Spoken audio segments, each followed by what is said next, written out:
आज की इस भागदौड़ भरी दुनिया में एक ऐसा आसान और गहरा हल है जिसे हम अक्सर अनदेखा कर देते हैं। एक ऐसी शक्ति जो हमारे पैरों के ठीक नीचे है। अगर इन सवालों का जवाब हाँ में है, तो यकीन मानिए ऐसा महसूस करने वाले आप अकेले नहीं हैं। मॉडर्न जिंदगी की जो मांगे हैं वो हमें अक्सर मानसिक तौर पर थका देती हैं। पर क्या हो अगर इसका हल किसी महंगी टेक्नोलॉजी या मुश्किल आदत में नहीं, बल्कि हमारे कदमों में ही छिपा हो? और वो जवाब है पैदल चलना। जी हाँ, ये सिर्फ एक जगह से दूसरी जगह जाना नहीं है, बल्कि ये दिमागी सुकून, क्रिएटिविटी और किसी भी प्रॉब्लम को सॉल्व करने का एक बहुत ही पावरफुल तरीका है। ठीक है, तो चलिए इस आइडिया में थोड़ा और गहरे उतरते हैं। देखिए, ये कोई नया विचार नहीं है। असल में इसकी जड़ें एक बहुत पुराने लैटिन वाक्य में हैं। सॉल्विटर एम्बुलेंडो, इसका मतलब है इसे चलकर हल किया जाता है। ये बात आई है फिलोसोफर डायोजीनीस से। जब ज़ीनो ने ये साबित करने की कोशिश की कि मोशन यानी गति एक भ्रम है, तो डायोजीनीस ने उनसे बहस नहीं की। वो बस उठे और चलने लगे, ये साबित करते हुए कि एक्शन शब्दों से कहीं ज्यादा ताकतवर होता है। और ऐसा सोचने वाले सिर्फ डायोजीनीस नहीं थे।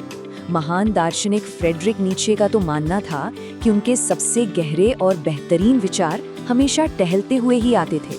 ये दिखाता है कि चलने और बड़े आइडियाज के बीच कितना गहरा कनेक्शन है।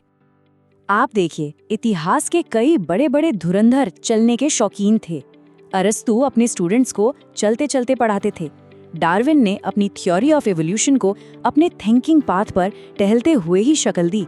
और चार्ल्स डिकेंस, वो तो अपनी कहानियों की प्रेरणा के लिए रात में लंदन की सड़कों पर मीलों चलते थे। इन सब ने अपने दिमाग को खोलने के लिए चलने की ताकत का इस्तेमाल किया। रूसो ने इस बात को और भी खूबसूरती से कहा है, पैदल चलना असल में दुनिया को एक धीमी, ज्यादा गहरी रफ्तार से महसूस करने का एक न्योता है। ये सिर्फ एक फिजिकल एक्टिविटी नहीं है, ये एक तरह की फिलोसॉफिकल प्रैक्टिस है। तो ये तो हुई पुरानी बातें, पुरानी फिलॉसफी।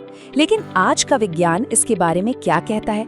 चलिए देखते हैं कि जब हम चलते हैं तो हमारे दिमाग के अंदर असल में होता क्या है। वेस्टर्न यूनिवर्सिटी की एक स्टडी में पाया गया कि 20 मिनट की तेज वॉक दिमाग को उतना ही बूस्ट दे सकती है जितना एक कप कॉफी। ये हमारी वर्किंग मेमोरी को बढ़ाती है, यानी वो शॉर्ट टर्म मेमोरी जो हमें कामों पर फोकस करने में मदद करती है, लेकिन बिना किसी साइड इफेक्ट के।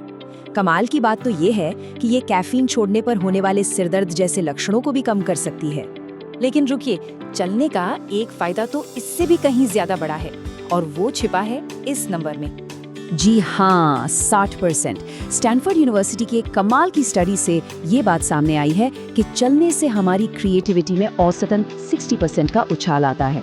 मतलब जब हमारे पैर चलते हैं तो हमारा दिमाग भी घूमने लगता है, नए नए कनेक्शंस बनाता है और नए आइडियाज पैदा करता है।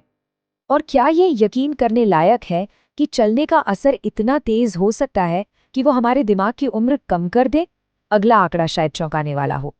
और इसके लिए कोई मैराथन दौड़ने की जरूरत नहीं है, बिल्कुल नहीं। पेन स्टेट की एक स्टडी बताती है कि घर के छोटे मोटे काम या थोड़ी देर टहलने जैसी हल्की फुल्की एक्टिविटी भी हमारे दिमाग की प्रोसेसिंग स्पीड को तुरंत बढ़ा देती है। ये असर इतना पावरफुल है मानो दिमाग की उम्र 4 साल कम हो गई हो।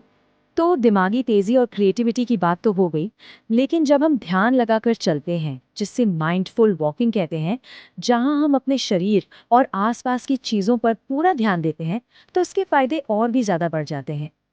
देखिए, ध्यान से चलने के फायदे सिर्फ दिमाग तक ही सीमित नहीं है। ये तनाव कम करता है, मूड अच्छा करता है, फोकस बढ़ाता है, और तो और नींद की क्वालिटी को भी बेहतर बनाता है ना? ये एक ऐसी सरल आदत जिसके असर बहुत गहरे और दूर तक जाते हैं। अब बात करते हैं एनर्जी की।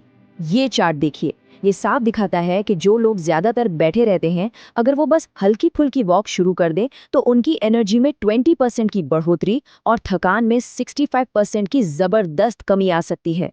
यानी दोपहर की सुस्ती को भगाने का ये एक बेहतरीन तरीका है। और नींद, आजकल ये कितनी बड़ी समस्या है ना? तो चलना यहाँ भी मदद करता है। यूके की एक स्टडी से पता चला कि रोजाना सिर्फ 35 मिनट की माइंडफुल वॉक सिर्फ एक हफ्ते में ही बेहतर नींद लाने में मदद कर सकती है। तो सवाल ये है कि ये काम करता कैसे है? असल में चलने की जो लय होती है ना, वो हमारे दिमाग को शांत करती है।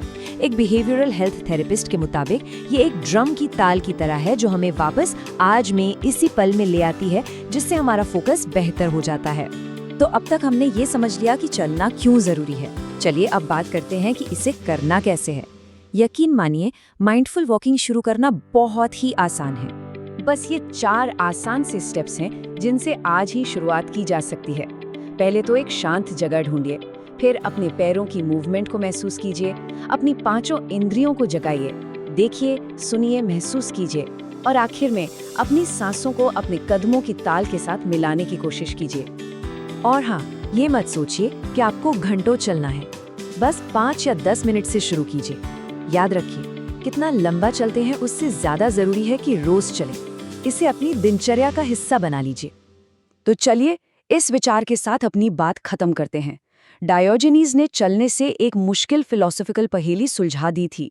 जरा सोचिए, हमारी जिंदगी की ऐसी कौन सी उलझन है जिसका हल शायद एक सिंपल सी वॉक में छिपा हो।